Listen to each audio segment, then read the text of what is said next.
Nagluluto ngayon tayo ng chicken alfredo. So, yun nakikita nyo sa harapan nyo yung noodles, pinakukuluan na natin. Kasi nare-ready na rin natin yung mga ricados. So, ayan yung mga kinakailangan natin, guys. Nestle cream, parmesan cheese, butter, and then chicken. Minarinate ko na, guys, ng salt dyan, ng pink salt.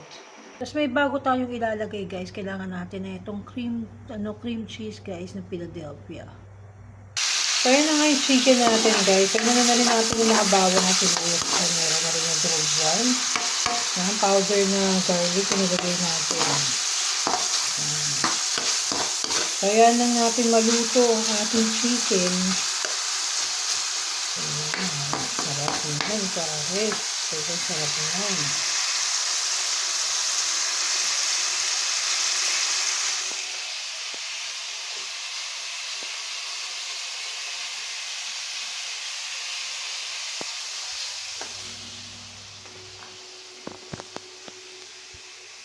Ayan guys, ituloy lang natin maigi yung ating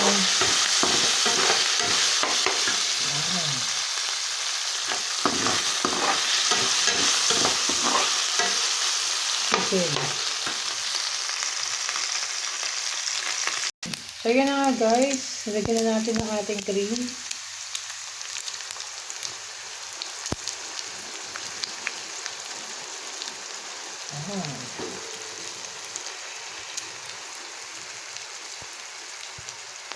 Yan guys, sasalagyan na natin ang ating parmesan cheese.